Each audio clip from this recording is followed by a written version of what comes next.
This is Rock Leach with Social Fire. Now, everybody knows because it's all over the internet, Bishop T.D. Jakes is retiring. He's stepping down from ministry and turning the ministry over to his daughter and her husband. And everybody's talking about it, but there are a few things that's not being talked about, and we can't just make it all about Bishop T.D. Jakes because there's a problem that this is symbolic of. But you don't want to miss this video because we finna get into it. Let's go. Social fire, we don't play. Rock Leach bringing the heat all day. Faith on fire, no mask, no leash. Fire in his voice, yeah, I rock. Are you over 40 and ready to share your faith through content creation? Now is the time. I hit 5 million views last year using my video content script template, and I want to give it to you for free.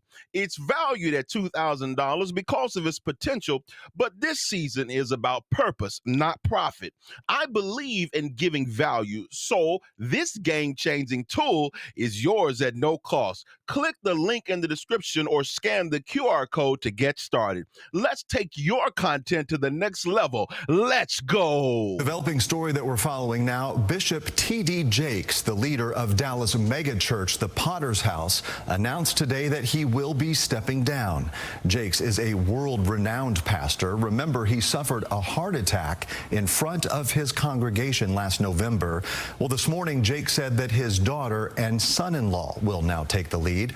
Fox 4 Stephen Dial is in studio tonight with more. Stephen, welcome. This was a shock to many in the religious community. Bishop T.D. Jakes has been. Now, I'm going to pause it just for a moment because it wasn't so much of a shock. We kind of knew that this was coming because he had a massive heart attack. I mean, this wasn't a shock to everybody. And for those of you that's going to say stopping the video too much, I'm going to stop it because I have to stay within fair use and give commentary. So I'm going to stop the video from time to time. Let's go. A spiritual advisor to presidents and a religious voice to thousands. Now he says it's time to pass the baton to a new generation. This is a beautiful moment for me. From the pulpit Sunday, Bishop T.D. Jakes announced that he was stepping down from leadership at the Potter's House, the Dallas megachurch he founded in 1996 and has led ever since. I cannot afford, especially after November, to risk something happening to me. And if you look at him, Bishop Jakes looked like he's frail. I'm looking at his hands. He looks like he's lost weight, and he's looking pretty frail. I mean, you can see that on the screen. Be sheep without a shepherd. This is video from the service Jakes is referencing in November. It wasn't until months after his medical incident that he confirmed to the public he had a heart attack. Now, 5 months later, he told his congregation he had been preparing his daughter, Pastor Sarah Jakes Roberts, and his son-in-law, Pastor Torrey Roberts, to take the lead. I talked to the board because I was concerned. I have seen too many men build something and stay so long that they kill what they build. His daughter and son-in-law moved to Dallas during the pandemic and have increased their roles in the church operations. Now, my question is, because they had a church where they were, that they left. Now, I don't know if they dissolved that ministry or what, but then that's a level that we got to look at. Like, what was really going on? Because, you know, some people could say that it was about the money that they came, or, you know, what happened with the responsibility that they birthed at the church that they were. I believe it was called One Church or something like that. But what happened there? And they don't say this in this interview or this conversation. Over the years. And I know you guys are so tired. You had a heart attack on stage and still asked for the microphone so that they would be okay over you. I know what this cost. We will see fruit unlike anything we have ever seen before, so thank you. In nearly 30 years at the helm, Jakes has presided over services that reached tens of thousands in person and online. He served as an advisor to multiple presidents and was a featured speaker at the inauguration of President Barack Obama. The church's ministry launched wide-ranging programs that span the globe, from health and financial initiatives for underserved communities to offender completely from the pulpit. every now and then I think they'll let me preach, but there's some work in the vineyard. Clearly we see here, and we want to go ahead and get into those things here. That is this right here. Do you know? Now, I know Bishop T.D. Jakes is popular. A lot of people know who he is. He's done a lot of things, and this news report was from Dallas. And so, yeah, Dallas, they're going to talk about how much he's done, how powerful he is. He spoke for presidents and different things like that. But here's what I want to show you. Do you know pastors that leave ministry each year? It's about 1,500 pastors leave the ministry each month in the United States, and that's totaling roughly about 18,000 per year. And you know, since 2020, there have been pastors that leaving since 2020. It's over 40% of clergy have considered leaving due to burnout or stress. Now, I know he's leaving because of this health scare, but you've got a lot that stay. And they stay past, and I do get what he's talking about when he says staying too long, because you got some that'll stay too long, and I want you to hear me because there's a statistic, because I had to look it up. Nearly 60% of pastors do not receive health insurance or retirement benefits from the churches.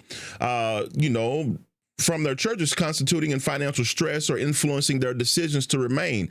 A lot of them will not leave because what the church is providing, many of them can't get on their own, and they're staying because the money is there at the church, and they don't have a career beyond the church, and many of them will stay. Y'all, that's a staggering thing. Many of your pastors may still be there or staying too long because they don't have a way to provide for themselves if they leave the church. And even staying at the church, many churches don't even provide health insurance. 80%, I want y'all to hear me, 80% of married ministry spouses feel unappreciated and left out by the church. That's a stat. Another stat, 77% of pastors report not having a good marriage. Y'all, I'm just bringing this up because it's a lot of reasons. There's a lot of things. This man had a heart attack, on top of all these other things that you have to navigate with being a pastor. 41% of pastors display anger problems in their marriages. That's a real stat. And we're not even talking about the children. We're not talking about the children for pastors who leave, and the pressures of ministry can affect children, leaving them feeling isolated or even resentment. Y'all, it's a lot of things that are going on that have to go on, and he had a heart attack. Y'all, we need to pray for pastors everywhere. Pray for them everywhere, because there's a lot of things that are that go on when it comes to pastoring. Now, he's stepping down, but you got a lot of pastors will not step down because they don't have another means to take care of themselves. They've pastored on up into age, and what's happening with old age, they can't go start a job somewhere. And then you have some that will get a little part-time job just for the insurance, get something where they can just get the health insurance. I've seen this happen far too many times, and this is a reality, and this is why you have a lot of pastors just quit. They just quit.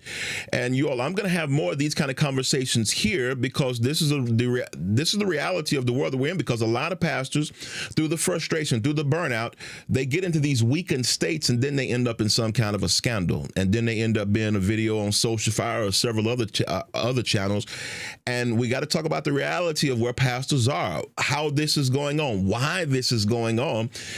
Because when we catch them in scandals, I won't say we catch them in scandals, but when they're caught in scandals or financial misappropriation or something of that nature, it's usually there's a greater problem that was going on that led to that. And so we've got to, the devil just gets in there, the enemy gets in there with influence. He whispers, he makes little suggestions, and if you eat from the tree, will you surely die? Come on, that's his thing. That's what he does. And so many of these pastors fall victim to that. And I think even the way Bishop T.D. Jakes looks in this video, even stepping down now, looks like he should have stepped down several years ago. From what I see here with Sarita Jakes, what I see her from her, she looks like she might be ready for this next phase. For the daughter and the son, I don't know, and y'all gonna have to help me with this or miss me with this because I'm finna speak my mind. I don't know if passing it to your daughter, that's not a biblical thing. That's not a biblical thing. Is the church just, I'm just saying that kind of stuff happens because there's probably somebody in that church more qualified. I believe that it's really passing to her because her last name is Jakes. And I don't know how her husband should feel. He's the head of the house, but that didn't get passed to you, sir. That got passed to your wife. And she's the leader. And it's because of her last name. And, you know, I'm just saying, y'all, I'm just saying. So we got to really look at that. We got to really pay attention to that. And we got to, you know, tell me what you think about that in the comments. Bishop T.D. Jakes has stepped down. There's a lot that's going on here in this conversation, but he looks like even stepping down now, you know, congratulations, Bishop. Go on, live your life, live out the rest of your years. He said he'll still preach from time to time. He's been working this out for a long time. And I don't know where their church is. The church that they were pastoring there, One Church, I believe it was called. What happened to that church? Did they just abandon the church? And if so, that speaks to a pattern of behavior. You know, can you be trusted with the Potter's house? What happened to your old church? We got to look at what you're doing. What happened where you were? You know, did you just abandon the people? Did you bring them with you? Because when Bishop T.D. Jakes came to Dallas, he brought a lot of people from West Virginia, where he came from. He brought them to Dallas. I remember when he came. When Bishop T.D. Jakes first came to Dallas, he had a problem with highways there. I think they had to even enlarge one of the highways because the Potter's house was getting so much traffic, you know, and that's kind of a Philip Anthony Mitchell thing that's going on, you know, but he was able to overcome that. Now, you know, this whole Diddy thing that's went on with, you know, these lawsuits that have went on, just a lot of extra things layered on top of all of those statistics that most pastors deal with. I know about those statistics because I had to deal with those things myself and deal with those statistics myself. I want to know ultimately, what do you think about this? I want to know, what do you think about Bishop Jakes and what's going on? I want you to give me your whole opinion. Jump in the comment section and let's talk about it. Let's go.